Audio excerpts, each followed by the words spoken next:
We, the unwashed masses of the Philistines, the rabble of the Republican Party, we're at the gate of the GOP establishment with pitchforks and swords. We don't know how to use them, but we're interested. This is a replica of the William Wallace sword.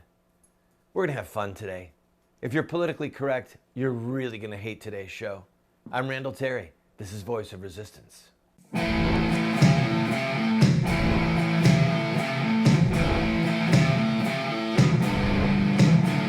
Those who forsake the law praise the wicked. Those who uphold the law resist them.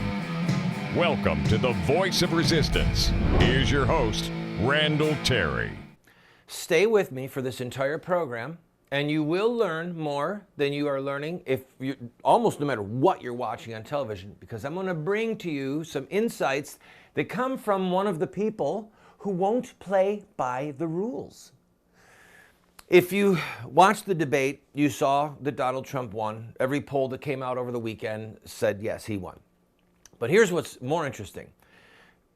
I criticized Megyn Kelly fiercely on Friday's program. That was before I heard anyone else criticizing her, because I thought she did a horrible job. I thought her questions to Donald Trump were pathetic. Her question to Governor Walker about the pro-life issue and making child killing illegal and the life of the mother was pathetic. I thought she did a bad job, a really bad job. And they did not, by the way, ask Donald Trump any substantive questions. It was all personal stuff. It was all, well, you're going to stay in the race, or what are your comments about women and Rosie O'Donnell? And so Donald Trump over the weekend made some comments about Megyn Kelly. And they were evidently taken out of context, and he didn't say what some of the people thought he was saying, that she was hormonal. And I'm not going to go in further into it, so don't worry, but you can look it up for yourself. So let me start by saying this. My wife went out of her way. She said to me, when you do your show today, I mean, she never gives me messages. She said, when you do your show today, you tell them that Megyn Kelly does not represent all women, and that if Donald Trump insults her, he's not insulting me. You know, they're trying to say, Donald Trump insulted all women when he made his comments. Now, first of all, he denies making the comment that some of the people are saying he made, because he didn't say it. You have to think it. And I thought that his explanation, you know, she had blood coming out of her eyes. That we've heard that expression around here for years. Blood out of your eyes, your ears, or your nose when you're really angry. So anyway, my wife said, you tell people that Megyn does not represent me, and that an insult to her is not an insult to all women. And my wife said, I didn't feel insulted. So, oh, look, his numbers keep going up. And there have been women jumping on Megyn Kelly, thrashing her. And I'm telling you, you know, within the bounds of propriety, she deserves it. It was just a bad job that she did. And I know that she's pretty and she's been a darling of the right wing and blah, blah, blah. But you listen to her and she's leaving the rails, people. I'm telling you right now, she's leaving the rails. At some point, I'll dedicate a show to quotes from Melly showing Megyn Kelly, showing how she's off the rails. But I digress. Donald Trump's numbers continue to rise, okay? And the Republican establishment is coming unglued because they don't know what to do. Now, I want to come at this during today's program of what advice I would give Trump right now, okay? What advice I would give some of the other candidates right now. And I'll tell you what's happening with major Republican donors right now. I know what's happening, okay? Because I've hung out in these circles. And I'll also tell you what's happening with the minor donor, the $5,000 and the $10,000 donor. I'll explain to you who those people are, and I promise you're going to find this interesting. But let's start with this one image, all right? We'll start here and then we'll cover the rest. Look at this poll. This poll just came out, NBC. Donald Trump is at 23%, Ted Cruz at 13%, Ben Carson at 11%, Carly Fiorina at 8%, and Marco Rubio at 8%. All right. Donald Trump has a 10-point lead over Ted Cruz. I want you to look at whose names are not there. Governor Walker, not there. Governor Chris Christie, not there. Former Governor Jeb Bush, not there. Look at who's not there. Lindsey Graham, not there. What do all of these people have in common? Ted Cruz, Ben Carson, Carly Fiorina, Marco Rubio, and Donald Trump. What do they have in common? They're all outsiders. Every last one of these are outsiders. Now, I'll grant you that that Ted Cruz and Marco Rubio are both members of the Senate, but they're getting a pass, and I'll tell you why. They're getting a pass because they are new in the Senate, they're not career politicians, and because they have spoken out against the leadership. They are viewed in their public persona, especially Ted Cruz, as being an outsider.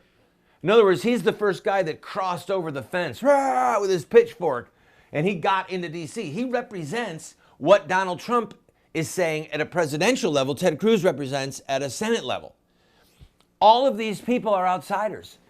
And the insiders who are raising millions and millions of dollars aren't even on this poll.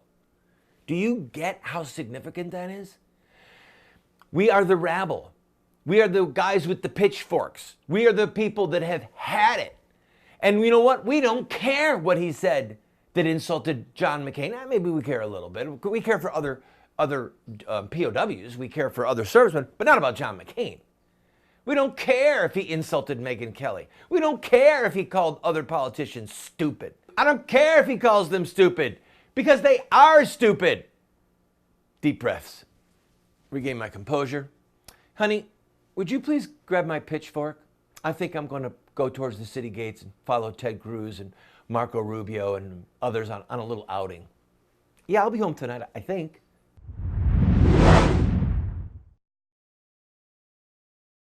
Thanks to friends like you, we have state-of-the-art cameras and state-of-the-art teleprompters and state-of-the-art gear here in the studio. We have one big need, however. We have not yet been able to upgrade our computers. The computers that we use for a television broadcast or to create a documentary are not like the kind that you can just go buy at Best Buy.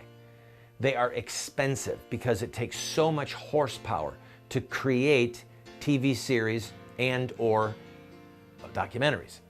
So I'm asking you, if you want to see this show grow and you want to see us finish the What Would Muhammad Do series, help us get these computers. 3 computers that we need right now are going to be just shy of $20,000. That's the kind of horsepower that we need. Go to the GoFundMe page you see right there. Watch the pilot for What Would Muhammad Do? And if you like the show, give us a gift.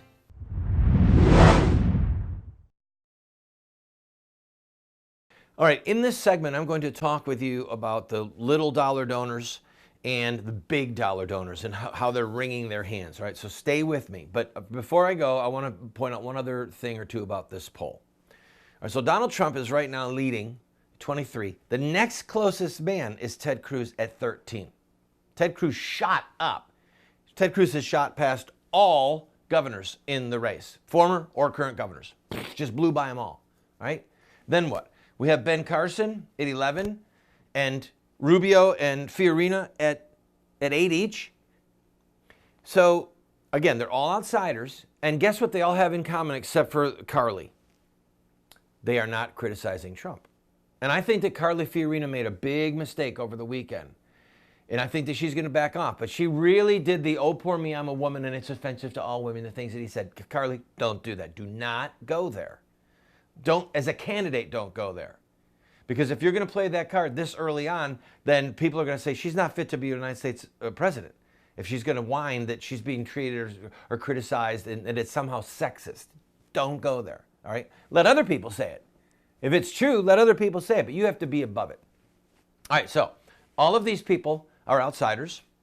All of them, with the exception of Carly, are not speaking against Trump, anything that he's saying. Marco Rubio said, I've made it a policy. I'm not going to talk about the man because if I did, my whole campaign would be consumed by him. Any one of these people, if Trump did get the nomination, Any one of them he could pick as a VP, Secretary of State, Surgeon General. I mean, go down the list. All right? There are some decent human beings, way better than Hillary and Bernie Sanders, on the stage with the Republican platform. But I'm telling you, what the donors don't get, the big dollar donors don't get, is the rage, the nearly unfettered rage that the rank and file Republicans have. Did you see the poll? They polled Republicans who said, what would happen if Trump left the party and ran an independent bid? 54% said I'd go right with him. Of Republicans, only 19% of those polled said, I'll vote for the candidate that's nominated. That shows an implosion in the Republican Party, people. Now we're getting to the money stuff. Now you listen to me, all right? I'm going to teach you here. The small dollar people are the people who give $5,000 and $10,000. I know that seems like a lot, but they give $5,000 and $10,000 at a dinner, and then it goes to the Republican National Committee or one of the big. It doesn't go directly to a candidate usually, because an individual can only give up to $2,700. I think is the limit right now. So if I wanted to write a check to a candidate, a federal candidate, I've got a limit. But going to the RNC or any number of the arms of the Republican Party, you can give $10,000, $20,000, $30,000, $50,000. So they have these meals where they invite people to come and they pay $5,000 for a seat at the chicken or the steak. And then when it's all done, they get to go in a line and they shake hands with whoever the big shot is, whether it's President Bush the elder or President Bush the second or the younger, whoever it is, or Romney. So there it is. So you go, because of my work, I've been able to travel in a lot of these circles. So I'll go into someone's office and sure enough, there they are standing with George Bush the elder shaking hands, or George Bush the younger. And then they tell me what fundraising event they went to, and they paid $5,000 or $10,000, sometimes a little more, but it's usually $5,000 to $10,000. They paid that much money to be in the room and then to have a photo op afterwards, right? That's the small donor. Those donors, okay, who are many of them very devout and are longtime Republicans, but they're devout Christians as well. They've had it. They are not giving to the party. And here's what's even more critical. The big dollar donor people right now are wringing their hands. They're gnawing their own flesh because Trump is outing them. He's telling the truth about them. And if they try to come after him, they're going to prove his point. I'll explain it when I come back. Don't go away.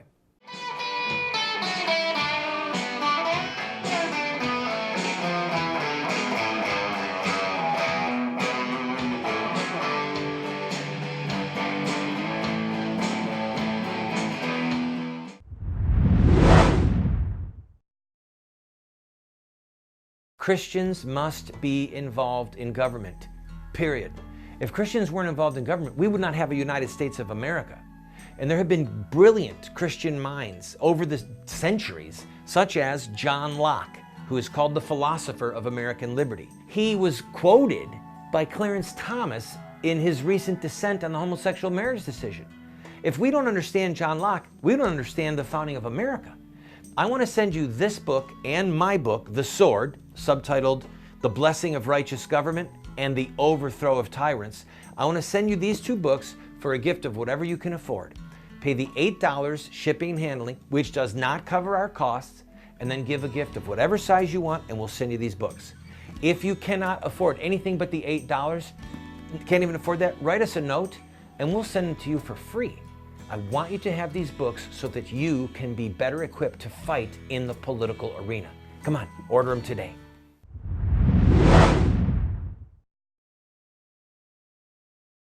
Remind me to come back to the fact that Lindsey Graham is like the drunken bum sitting there drinking Boone's Farm cherry wine or apple wine out of the bag, and he's leaning up against the building. Somebody's got to stop that man in the car. I'll get back to it. Just hold on. All right, so let's stay with the big dollar donors. Randall, why are you insulting Lindsey Graham? Oh, I'm just warming up. Give me a chance. You'll see. The big dollar donors are the ones who stroke $500,000 and $1 million checks. Now, you might have heard that Jeb Bush was going to raise, by the end of July, I think the place was either end of June or end of July, he was going to raise $100 million, okay? That's a lot of money. He didn't raise that money for his campaign, all right? His campaign might have raised, I don't remember the number, it might have been $15 million or $12 million. The other candidates like Ted Cruz, Rand Paul, they were right in the running with him for campaign purposes. But the way these rules have been changed by the Supreme Court decision, Citizens United decision, is that huge checks can be written and then people in the name of a PAC can run an ad that says, all right, here's what they're discussing right now. This is what they're discussing. Donald Trump has insulted all veterans. Donald Trump has insulted all women. Who will Donald Trump insult next? Call Donald Trump and tell him, stop insulting Americans and invest in America's future with a polite policy debate. Paid for by blah, blah, blah, okay? So they're called attack ads. And sometimes they'll say, Donald Trump is an evil man. Jeb Bush had the integrity to point this out. Donald Trump eats turnips for breakfast. Jeb Bush has rye toast. So they'll do something and then say, call Donald Trump and tell him to stop acting like a jerk and to behave more like Jeb Bush. Paid for by the people who hate Donald Trump. It's all public record. See, the problem is that these people, we get to know who they are, all right? So let's say that some rich owner of a basketball or a baseball team, and they've got a personal gripe with Donald Trump because Donald Trump has a bigger, better jet, all right, whatever it is. They both had drinks one night and they started throwing insults at each other, whatever, all right? So this billionaire is saying to Jeb Bush or to any number of these other candidates who have been getting large sums of money for their PACs, he's saying, look, you need to go after Trump. Go after him. Take him out. Hit him in the knees. And the candidates are looking at the polling numbers and saying, he's on the rise, and if I go after him, all I'm going to do is hurt myself. Maybe that's not the best way. I mean, look you had Jeb Bush standing right next to him, Scott Walker standing right next to him. He made the Rosie O'Donnell comment, and did anyone on that whole platform rebuke him? No one. Because they're all afraid of who? The people with the pitchforks. That's who. They're afraid of us. They're afraid of the rabble because we're out of control, because we've had it. We've had it. And many of us don't even trust Donald Trump. He hasn't won my trust yet. I'm going to get to where I would go if I were advising him. So the $100 million donors are saying, all right, let's pool some money and just take Trump out. And then guess what? We, the viewer of TV, we, the $50 donor, the $100 donor, not even the $5,000 and $10,000 donor, just the little guy. We read the news and it says XYZ billionaire who gave X amount of money to Jeb Bush and wants to buy Bush and wants to buy influence is now trying to take Trump out, doing the very thing that Trump said that they do, that they buy and sell politicians. And what Trump brings to the table is, number one, he has bought and sold politicians. And number two, he can't be bought or sold because he's got too much money. So he's not controllable by them. That's why they're so terrified. They're gnawing at their flesh because if they go after him, he's just going to say, see, this is what I'm talking about, people. And that, by the way, is the guy who's trying to take me out, is the guy who wants to buy Jeb Bush's way into the White House. They're panicked. They don't know what to do. I'll give some advice to Donald Trump when I come back. Friend, this TV show represents a mission. It's to be a voice of resistance to the evil in the land, but also to inspire people like you to take a stand at any level that you might be able to equip you, to inspire you, to challenge you, to give you the rhetorical ammunition that you need. But we still have to pay bills. This program, as you know if you're a regular viewer, we don't spend a lot of time raising money. We don't spend a lot of time saying, oh, you need to buy this and we're going to run it. No, we're bringing you a message, but we still have bills that we need to pay. I'm asking you, if you have been blessed by this show, to please go to our website or send a check to the address you see on the screen or call the phone number that you see on the screen and use your credit card and to give $50 or $100 or $500 just to help us meet our normal expenses. And we'll keep bringing you this hard-hitting show. I have no fear of the future. Let us go forward into its mysteries. Let us tear aside the veils which hide it from our eyes, and let us move onward with confidence and courage. Sir Winston Churchill.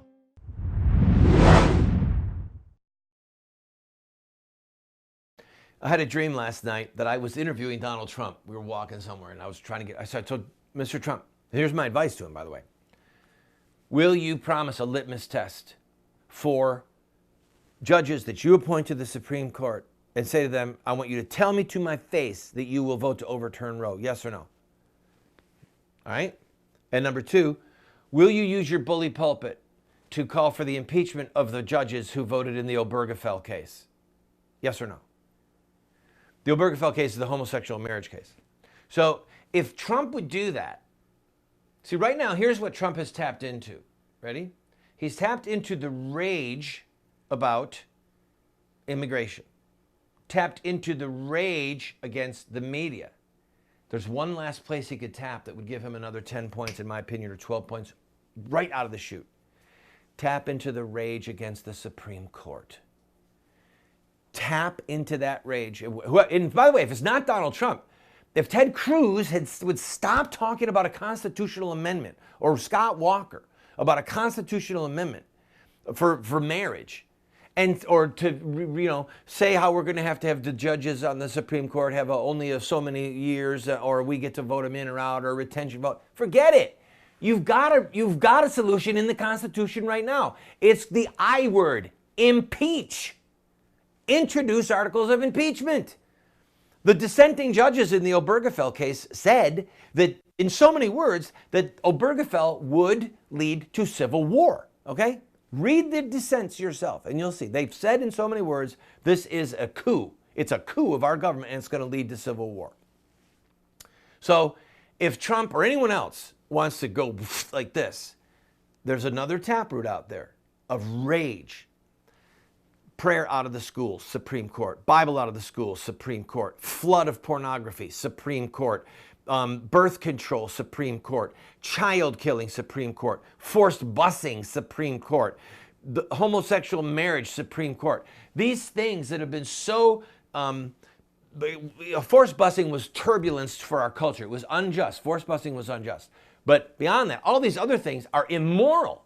All right? There has been a flood of immorality, violence, perversion, bloodshed on our country. Come right through the funnel of the Supreme Court. And there's a lot of people out there that get it. And if someone will tap into that taproot of anger, they're going to have a whole bunch of people bringing pitchforks, like there are people bringing pitchforks over the immigration thing. All right, let's go to Lindsey Graham. Lindsey Graham, who is a cowardly man. Lindsey Graham is why we have Kagan and Sotomayor on the Supreme Court. Because when he was on the Judiciary Committee, he refused to oppose them, refused to ask them hard questions. He could have stopped their nominations, okay? Instead, we've got two judges that voted for homosexual marriage. So Lindsey Graham is going, we need to have, Donald Trump is going to ruin the whole party. What he's doing and saying right now is now going to reflect on the entire Republican Party. He's like a guy who's driving in a car and going through a crowd and injuring people. Someone's got to get him out of the seat. Get him away from the wheel of the car. No, Mr. Graham, you have hurt the party, okay? But you've hurt the party by being the guy who's supposed to be leading, supposed to have integrity, supposed to be showing guts, and you're sitting on the pavement. Somebody's got to get Donald Trump out of the driver's seat. Can I have more Boone's Farm, please? Fill her up. I love power. I love being on TV, and I love it when people call me Mr. Senator, and I love it when I get to say that the Republican Party is the best thing going and Donald Trump's a bad guy. Somebody get him out of the wheel of the car. Lindsey Graham, the reason you're being ignored is you're a pillar of jello. Okay, you're a pillar of jello. And the Republican Party has got its image problems, not because of Donald Trump, but because of you. You're why the Republican Party has an image problem. It's one of gutless, spineless treachery. And that, you should wear it right there, Mr. Graham, right on your suit.